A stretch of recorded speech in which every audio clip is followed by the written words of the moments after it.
episode of Girl Influence Power is brought to you by Kollectin. Shop or run the world's tiniest boutiques with Kollectin. Welcome to Girl Influence Power Podcast. I'm your host, Nadia Lee, entrepreneur, jewelry designer, CEO, co-founder of Kollectin, an app that lets you shop influencer and designer labels direct from the source. Thank you for tuning in live on Castbox. This episode is brought to you by Kollectin, shop the world's tiniest boutique in partnership with Castbox. So today, my guest is Bree Nguyen. She's an amazing woman to follow. In the early days of the internet, Bree was the go-to person in the music industry that if you wanted the technology to get your music online and to make money, she was the person you talked to. She worked with artists like Mariah Carey, NSYNC, Linkin Park, just to name a few. She was also the co-founder of startup tech company Archer Education. And Bree also worked with early stage startups and was part of the internet marketing team that helped Rent.com raise over $9 million in funding. Until very, very recently, Bree was the head of Facebook's talent and creator partnership, leading the talent partnership team. This is where she works with celebrities, actors, creators, and public figures to utilize Facebook and Instagram in impactful ways. Welcome again as our guest on our podcast. Thanks. I'm super excited to be here. Oh, it's so nice to have you. It's like two friends talking. I know, that makes it all the more fun for this is my very first podcast interview. Oh, wow. So that makes it even better. Well, this is our second podcast. Okay, so that makes you feel better. Yeah, you're a grizzled veteran. All right. So let's just dive right in and let's just talk about a little bit about your career path. So how did you become the go-to person for the music industry, for like online music? Yeah, it was kind of two parts. One part, great timing, right? Mm-hmm. So like, I've been in the industry for 20 years now, and that was right around when the internet was really becoming a marketing force, and especially in the music industry, which was always a little bit behind everybody else. It was starting to become necessary, or like the executives realizing it was necessary. I was coming at a time where I knew it because I grew up with it. I'm passionate about it. I self-taught just from doing it. And so I had this skill that everybody wanted that nobody had in the music industry. So it was a little bit of timing. The other side of it was honestly just actual results. So I was fortunate to get, my first break, but I actually I sometimes I get a little frustrated when somebody's like, "You're so lucky you got the opportunity." And I'm like, "No, yes, it was lucky of the timing. I had to meet Mariah Carey for my first job, but it was all me to seize it, deliver results, continue all this stuff. It's hard work." Yeah. And I'm always telling people to seize opportunities, but how I became the go-to person is I continued to deliver results. So results being sales, signups, revenue, whatever it is. Right. So you could talk a lot of things of like all these people are chatting or whatever, but I could actually show how I'm converting sales or anything like that. So that's kind of the cornerstone. And then word just spread fast. It was like, call this girl if you want to sell records without radio, so. So Mariah Carey was the first big celebrity you worked with? Yeah, Mariah was the very first one, and she was my childhood idol too. Oh, so, yeah, me too. Yeah, I mean, still is my childhood idol. And so I was a little bursting out of my skin at every second because I'm also a teenager at the time. Right. So that must be exciting. Oh like, my God. Like starstruck. Starstruck completely. I mean, I kept it cool outside, but inside I was freaking out. So it was a little bit crazy. Everything I did was mostly just be like, how do I stay in Mariah land longer?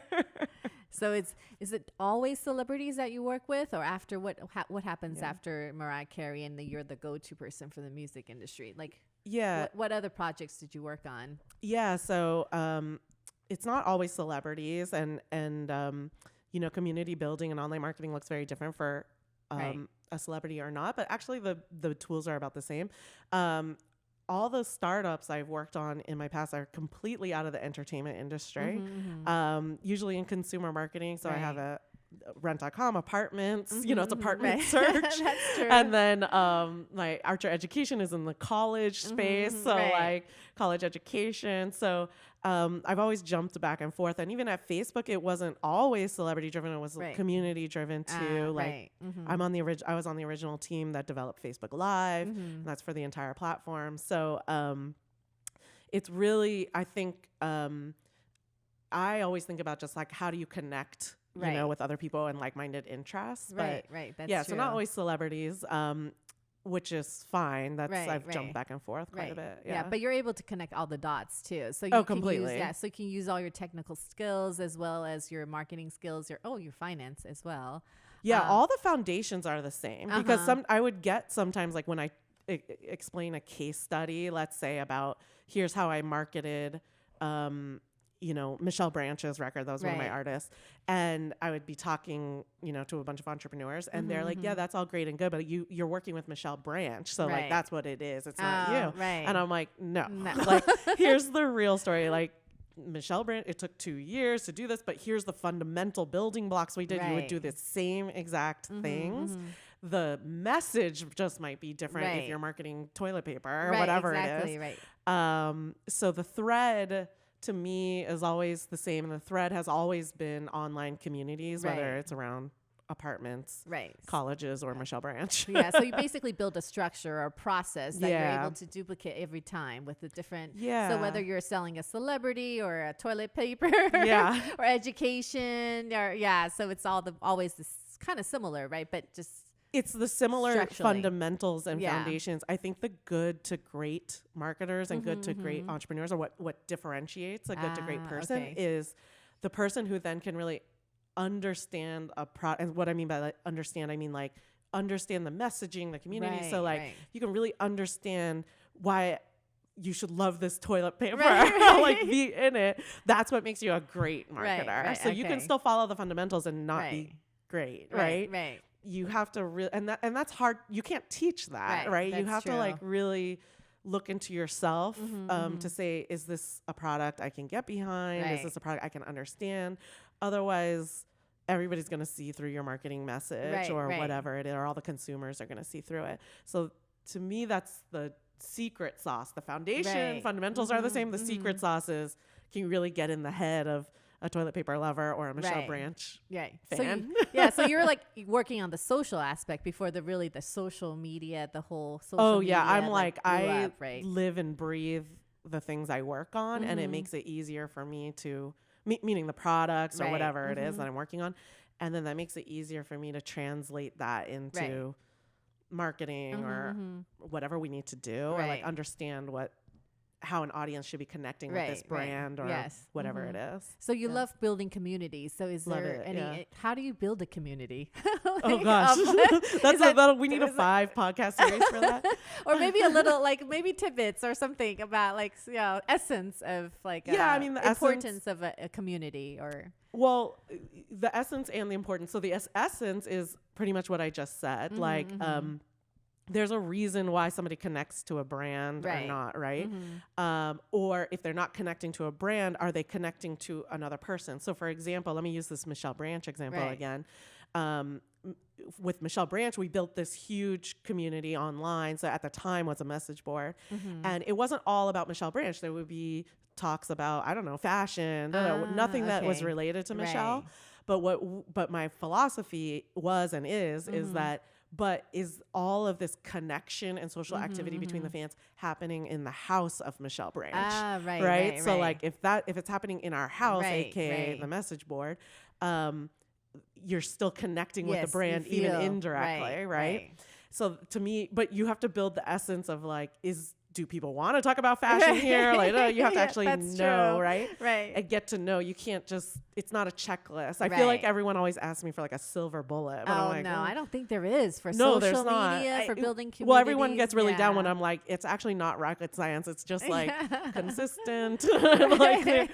But then the importance of a community is that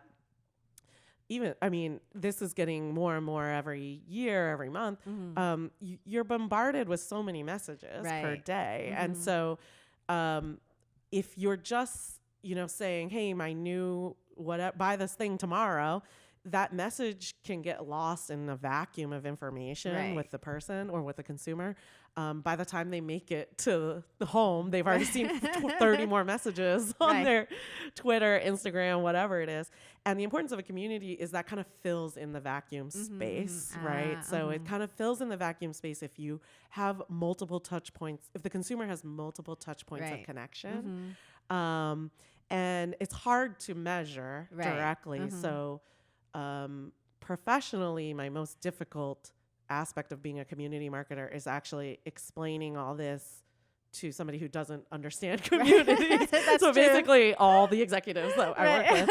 And so, cause you have to explain a vacuum and measure it and how do you measure it and what does the indirect touch point mean? But it's important. I call it like, it lifts all the boats up a little bit more, you know?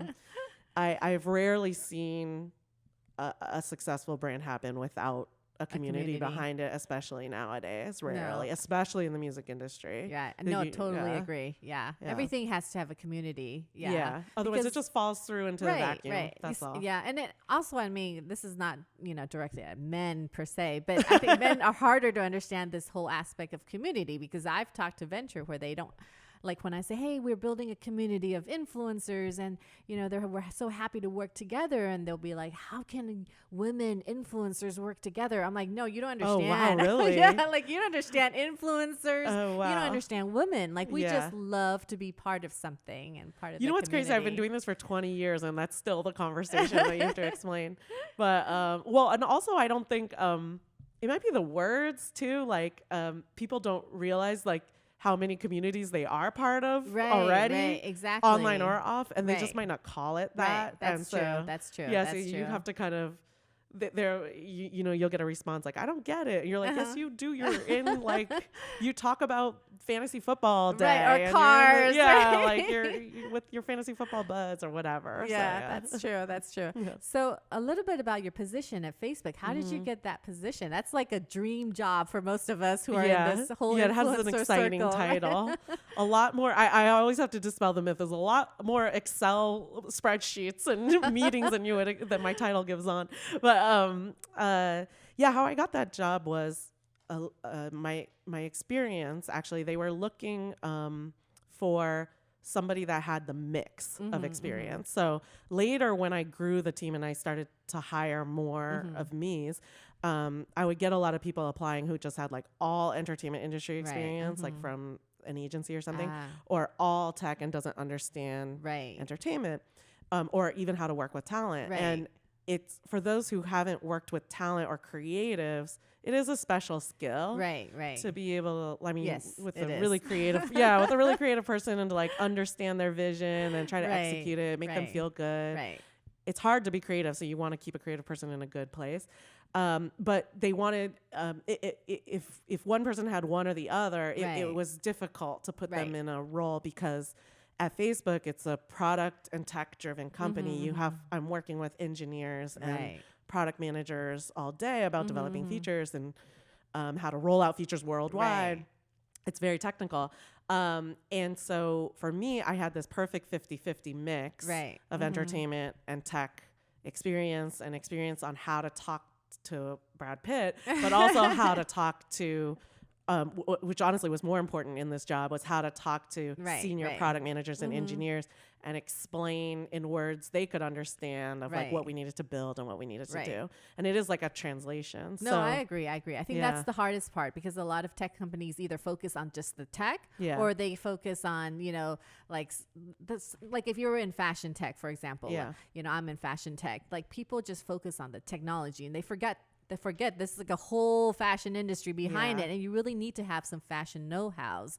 But it's very easy to get lost in a technology company, especially one that's as large as Facebook, that it's hard to find someone like you that has a balance of both worlds. So if you want a job like that, that's actually what pushed me over, was the tech stuff and my ability to make everything data driven. So I could like, I just made it up, which by the way, that's the secret.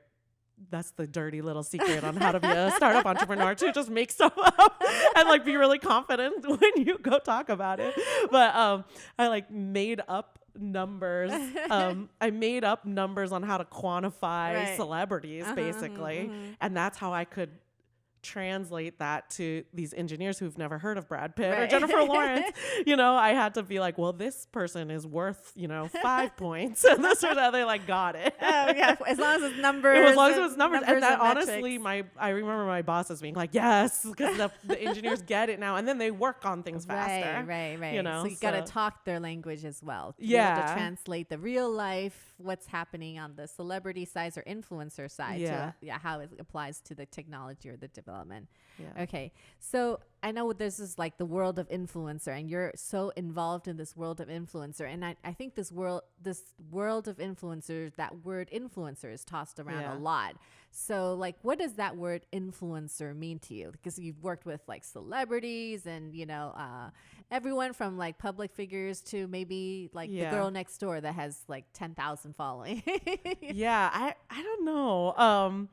I use it because it's the general term in the industry, but to me, it really just means anybody with a point of view. Right. Like anybody with a point of view. Yes. Yeah. And so, because we talk about because the world of influencers to me, or I scratch that, like what an influencer is hasn't really changed in my opinion, which is you need somebody with a point of view or whatever it is, whatever that point of view may be. But what has changed is the distribution channels, right? There's just a lot more of them, and people can access more. But so an influencer to me is somebody with a strong point of view and about anything, about jewelry, about politics, about whatever you're influencing, and that's how I look at it. I guess nowadays it just means you get paid a little bit too. You're professional. You're a professional point of view person now. You could get paid $1 billion and have your own like $1 billion company. I'm like, I think you made 30 cents so far, so I can count no, just joking. We've made a little bit more than that, but not much. We'll be right back.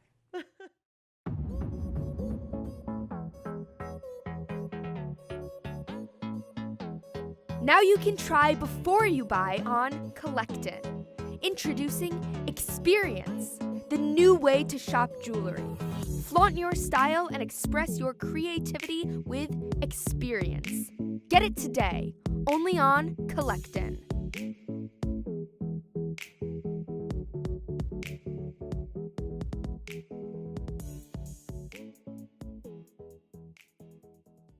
We're back. Hello. All right. Hi, Bree. Thank you for being on my podcast. Yeah, I'm having fun so far. All right. We want to go right into your entrepreneur journey. Now, as a woman, have you ever felt like being a woman that was a disadvantage, being an entrepreneur? You know what's funny is I never thought about it that way while I was coming up because I had so many other disadvantages. Maybe that's why. Meaning like, I hadn't graduated college yet. I had no money. I was on my own, living on my own. So those were all more bigger topics. Yeah, those were all bigger problems. Those were all bigger problems I was worried about. I definitely noticed that I was not only the only woman in the room, but the only minority. I'm biracial, and definitely the only biracial person. And then the only young person too, because I started very young. I started when I was 16. So I was raising money for a startup when I was 20 or 21. Which I guess now is cool, but back then they were not taking meetings. Cool. They were not taking my meetings.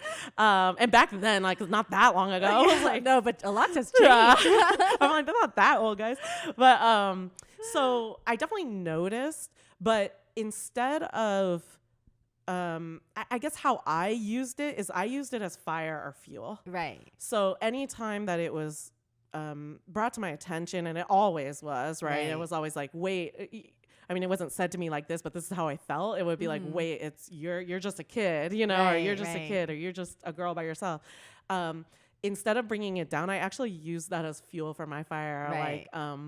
Like, okay, I'll show you. That's my competitiveness, right? Like, that's my competitiveness. And maybe that's the entrepreneur spirit in me, but it also came from just survival mode too, because like I said, all these other disadvantages. So I noticed a lot. I leaned into it. So instead of being like shying away from it. I would just Right. say like, yes, I am young. Yes, Yes. I am. I would just like lean into it even more. Right. It actually helped me because that's how I was remembered. Mhm. And that's okay that I was remembered by that Right. because that is me, right? Right. So I'm not going to lie and say I was super confident inside, but I pretended on the outside. Right. I think that's so important. Yeah. Especially in my 20s when I'm like so insecure about everything. Anyway, you know, I definitely had my insecurities. I definitely cried in my friends' houses, you know, on my friends' shoulders about like, this is so hard. But outside, I leaned into it. I used it instead of shying away from it and letting it hold me down. I just used it to my advantage and like lean in. And it makes me unique. And I tell student entrepreneurs that now too. I'm like, actually like lean into your uniqueness. That'll make your story. Because you have to stand out. I mean, Yeah. these people you're talking to, I mean, 1 in 100, right? They're seeing like 10 a day. Yeah, and they might still be judgy and give you a judgy tone, but they still remember you. Yeah, exactly.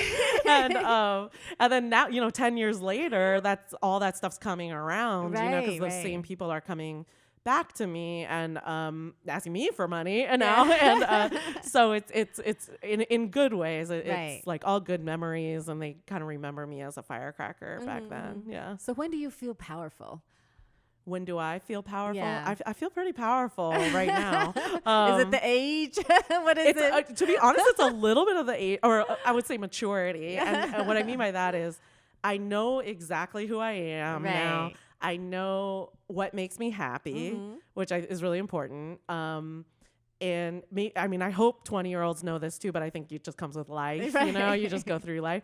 But the knowing what makes me happy part is almost freeing. Right. So I'm not like totally agree with you. Yeah. There. So I'm not chasing some image of what people want me to be. I know what makes me happy. I've got this big fat recliner at home. That thing makes me so happy. You don't have to you don't have to prove yourself to anybody, right? I'm like, that's all. I just need my recliner. That's true. Doing That's projects true. that are fulfilling to me. And so that's really freeing. So that I actually feel very powerful about that. Now because like I said, it's like liberating. It's like, okay, nobody can tell me what I'm supposed to do or what I'm supposed to be or honestly, even what success looks like. Right. Because I feel pretty successful right now just from being very happy and fulfilled, you know? Yeah. And success come in different forms. It could be like little successes, you know, like you just finished something today and that made you feel really good. Or even like if you just like help someone and that made you feel really good. Yeah. And I know that makes me happier than anything right now. So I think it's important for especially like young entrepreneurs starting out or like just coming out of college or whatever it is. You have to do a lot of self-reflection. I don't think entrepreneurs talk about that a lot or enough in the beginning. Yeah, because they don't want to admit failure. Like it feels like it's embarrassing, you want to put up that facade. It's like I can handle this. Yeah. But you really have to spend some time self-reflecting about like what makes you happy, not follow whatever TechCrunch story guy, you know, is like raising $1 million. But because by the way, they just sold 80% of their company, you know, so true. Like that's very for VC. True. So I kind of like, I call it cutting through the BS. I say the full word, but that's all right. I'm like, wait, where are we? What can I say on here? But yeah, so that makes me feel powerful.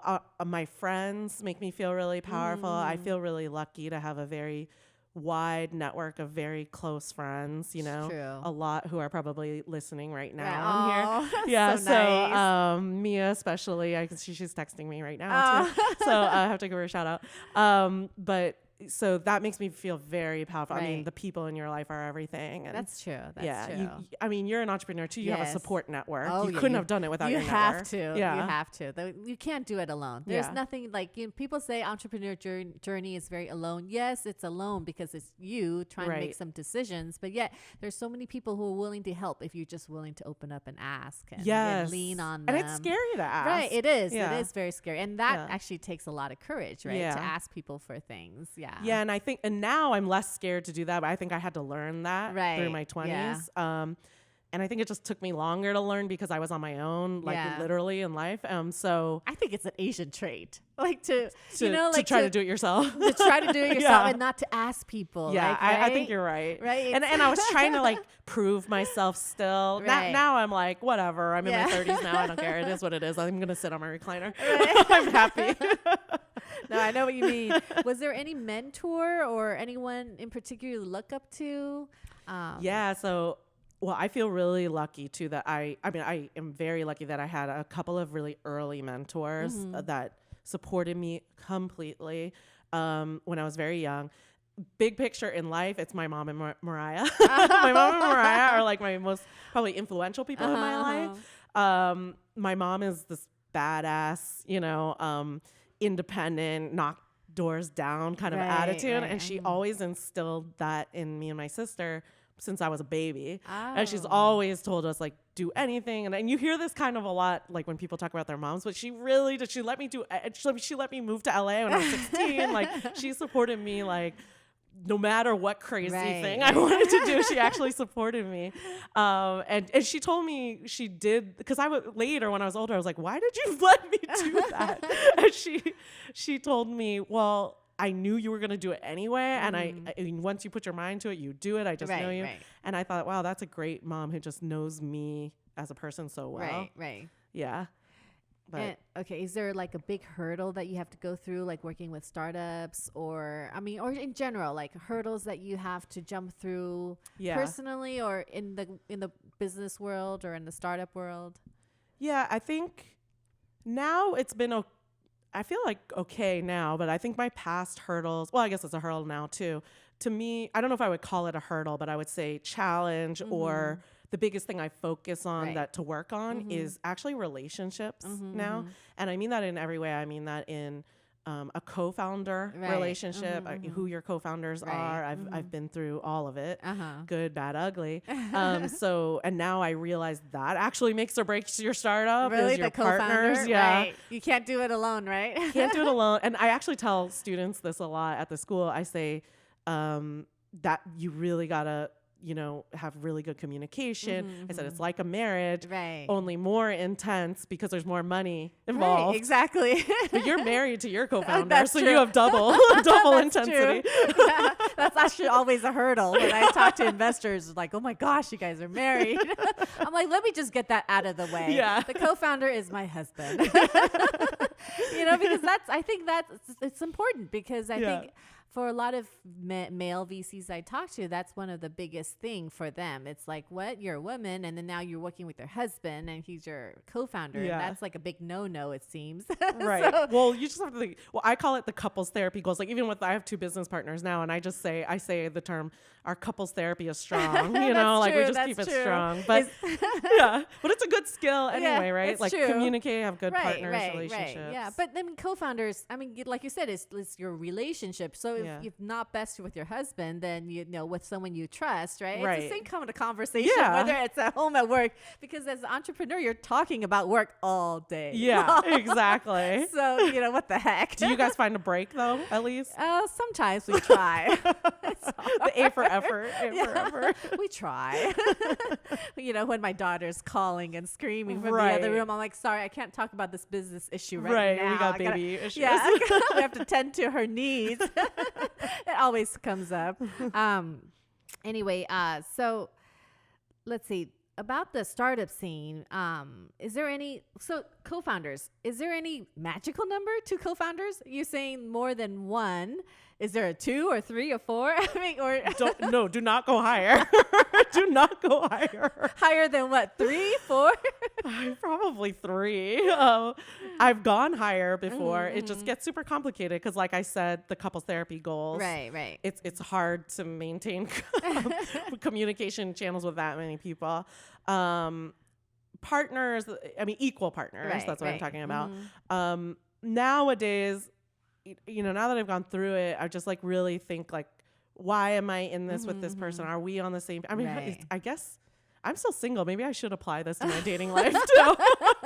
I'm like, wait, I'm like really good at picking co-founder marriages. So that's the only reason why I wouldn't go more. It just means a bigger challenge for being communicative, because even with my 2 partners now, we're very open with each other, not just with business, with life too, so that we understand where we are mentally with the business, what we're focused on, especially in an early stage when we're really our hands are dirty getting into a lot of different things. Right. We're all traveling a lot, so we have to be open with each other that like, I right. know I'm still here for you. You know what I mean?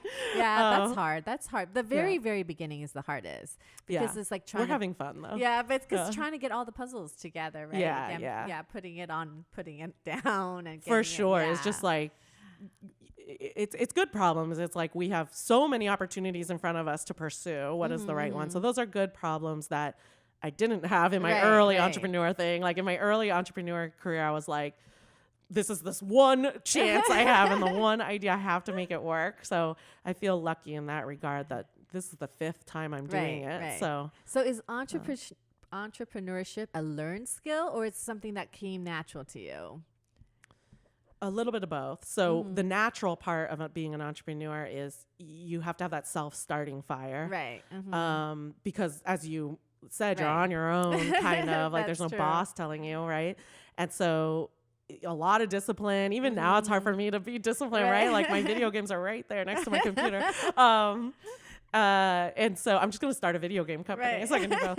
But yeah, so a little bit self-started, which is just innate. And I think instilled in me from my mom, you know, and then and I think the learned skill is some of the other stuff is like how to look for ideas, how to stay open for opportunities, and that just came with experience and being really open-minded to the lessons that my mentors and people that that I looked up to were kind of teaching me. Because everywhere I worked when I was young, I was just trying to do my best, because otherwise I looked at it like then it's a waste of my time if I half-ass it. But I was constantly trying to, whoever I was working for, I was trying to push them forward because then it felt like I was going forward with them. And that actually is a good attitude to have, because all those as those people rise, they kind of take you with them. Yeah, that's true.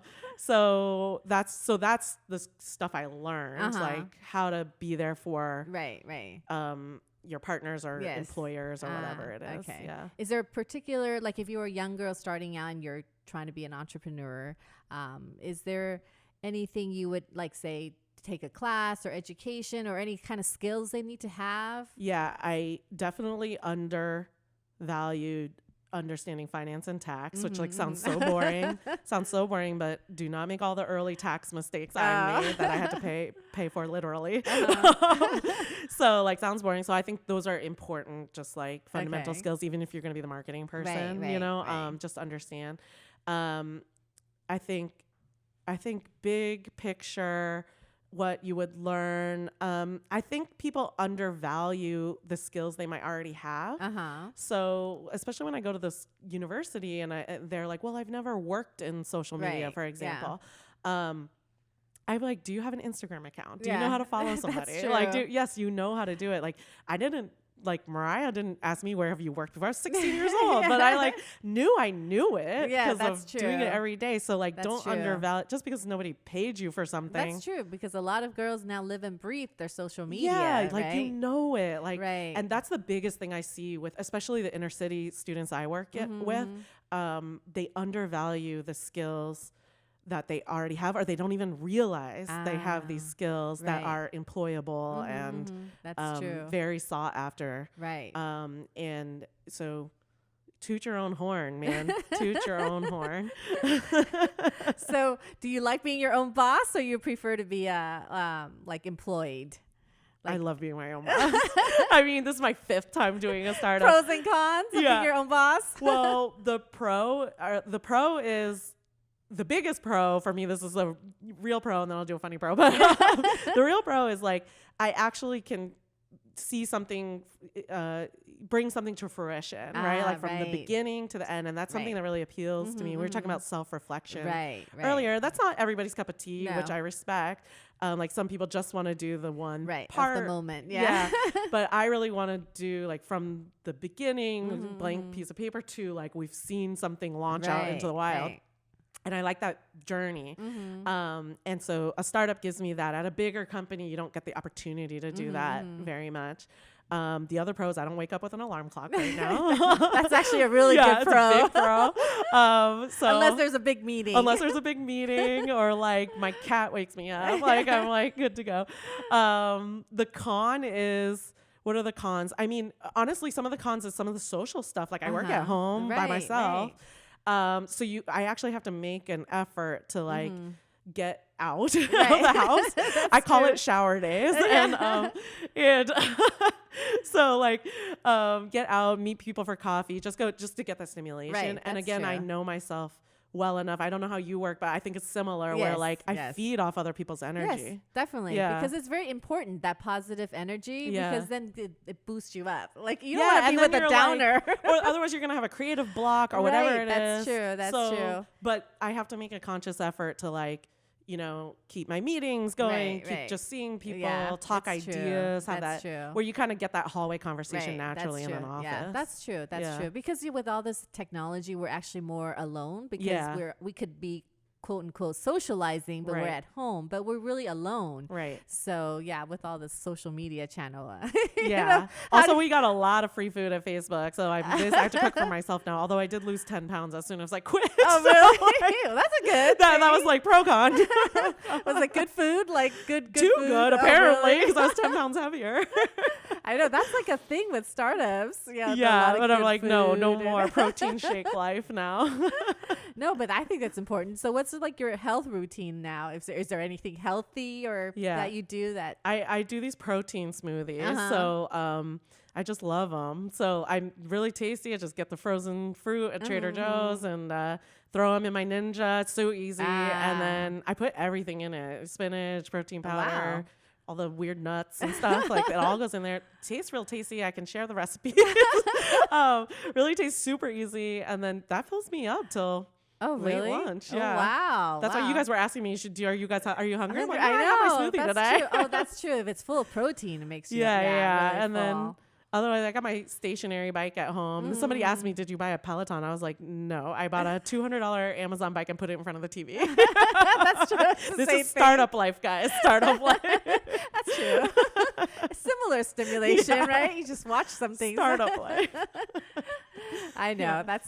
Do you have a routine or just chasing around your baby? No. In the morning, I'm like I'm super into my lemon water. I don't know if you've ever heard. Oh, yeah. Like start your digestion. Yeah. Like it gets everything going. I mean, I tell you everything. I just planted a lemon tree in my backyard. Oh, no. I seriously planted a lemon tree because I wanted to have my daily lemon. Okay. But then only to realize that lemon trees are not all year round unless they're big enough. Right. Maybe I should start putting lemon juice in my smoothie too. That would be good. No, but they said like if you start your day off with like a half a lemon, put it in warm water, and then just drink it, and then not take anything for 20 minutes. It really like detoxify you. Okay. Yeah. So I've been doing that for years. I don't know. Oh, I think I'm it works. into it. You know? But then everyone have their little healthy things. Healthy routine. I don't know if it's very healthy. I mean, I eat a lot of fried stuff, so that's not like it it detracts from the whole detox thing. Balance. All right, we're gonna take a little break now for about 1 minute. We'll be right back.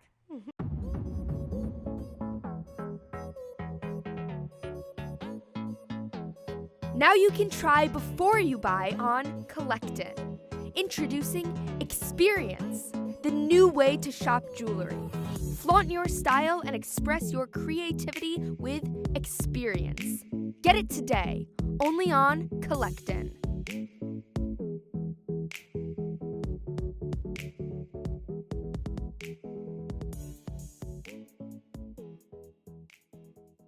We're back. Thank you for tuning in.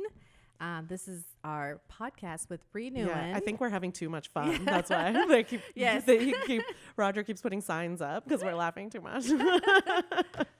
This is just a conversation between two girls chatting. This is what our conversation normally is like. Exactly.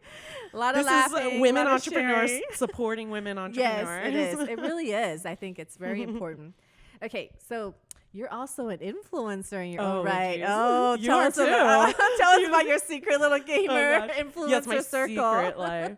Your secret life. My secret life of being a hardcore video gamer. It's not that secret. I talk about it all the time. But I well, I love computers. I always have been. That's how I got into it. So, and I like actually like take apart computers, that kind of thing. So I'm really into video games as well, have always been.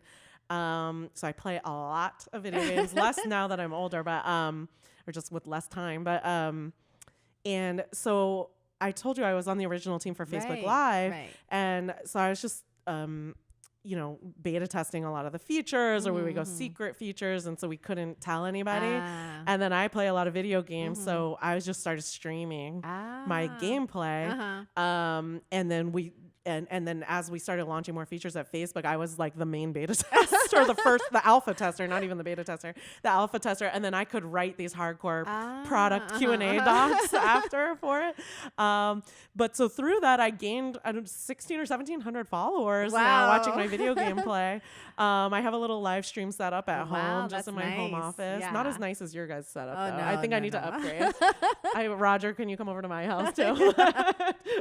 You can come down to our studio next time. We're gonna build a little streaming. All my station. Stuff is from like Amazon Prime Day or something. But, and then so I started streaming a lot. And then what I didn't realize, because again, like you asked me about, you know, being a female entrepreneur, I was like, I don't think about it that much. I just like I said, there's like so many other disadvantages. So I'm just like, I lump it all in.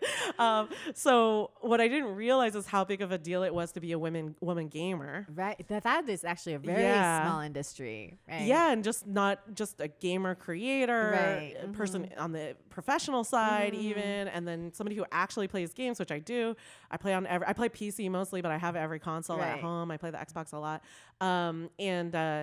And I got a lot of people reaching out to me. I still do get a lot of people reaching out to me like, oh my gosh, like there's not enough female gamers, or I want a female gamer perspective or whatever it is. So that's pretty cool. Yeah, I didn't very cool. Yeah, and I don't even realize until you're out there. And again, that's a testament to like what makes you happy. Just do what you love. And you're a big proponent of that philosophy too. You have to do what you love. Otherwise it's tough. It's like it's every day, every single day.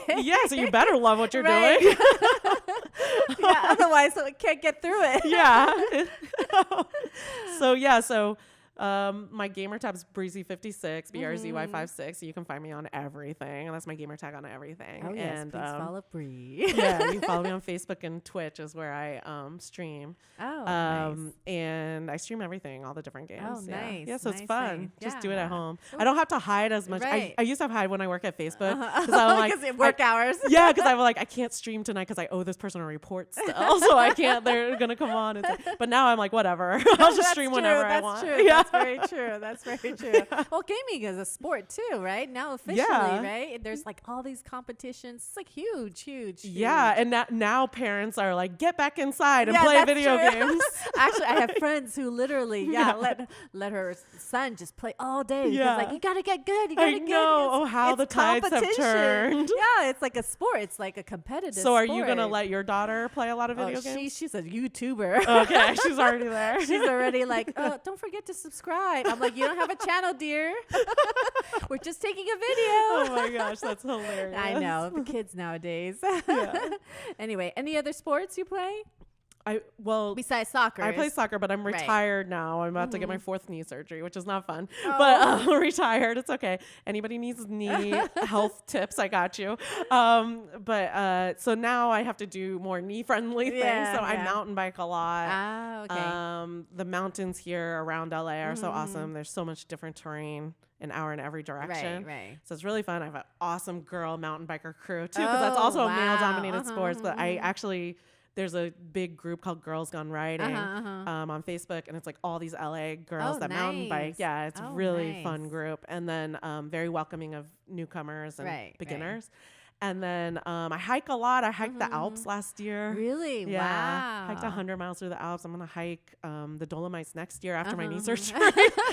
My knee surgeon was not happy with that. But it's tough on your knees. Yeah, it's fine. It's fine. And then you went, I heard about your crazy trip to Europe for the soccer. Women's soccer. How could I forget? Yeah, you got to tell us about that. Yeah, so I went, I played soccer my whole life, and my friends and I decided, let's do this. Let's go to France and follow Team USA, the women's soccer team, through France for 3 weeks. We were there for 4 games for the big quarterfinal against France. Awesome. It was a dream come true trip. There was about 9 of us that went, which was incredible because all the girls that went were all girls I played soccer with for years and years and years and years. Oh, that's nice. Yeah. Nice So we're already like best friends and so much soccer memories together. We've looked up to Team USA, all of us, since we were little kids, right? I followed Team USA, the women's team. Right. Because we're of that age that we were teenagers when the 99 Women's World Cup team was there, and we've never seen women athletes like that at that time, right? I feel like kids today, I'm so old, take it for granted. But so it was a dream come true trip. I mean, we were in a different hotel every 2 nights, so it was a little tiring. But Any takeaways from that?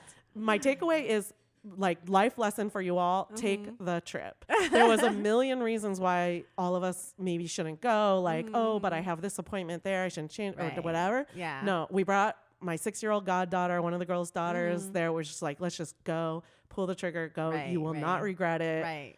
Take the trip. Just That's generally, true. what will you remember when you're 80 years old looking back? You will remember that trip you took with your girlfriends. But I agree with you. Yeah, because you love to travel. So love to travel, and I'm about the shared experience too. You know, so I'm there with my friends, That's true. or a life experience. That's what really pushes it over the edge. Oh. That's all wonderful. Things I wouldn't have had guts to say in my 20s. Now I can do it. We just talk about it, right? Yeah. Well, it helps you have more money now. But still just take the trip. That's true. That's great advice. Yeah. Well, thank you guys for joining in on Lifecast. Thank you, Bree. Oh, it was wonderful thank you guys. to have it was you so on much our fun. show. I know. We got to do this again. Maybe you can have a podcast and I'll go to yours. Okay, let's just all start podcasts and be on each other's show. That'll be fun. True. That's true. We can do that on Lifecast. Yeah, we're going to promote Lifecast for Castbox. Okay. You can just have your own podcast. I'm doing it. Mine will be tomorrow, maybe. Yeah. I don't know. That's true. All right. Thank you. Thank you, Nadia. All right.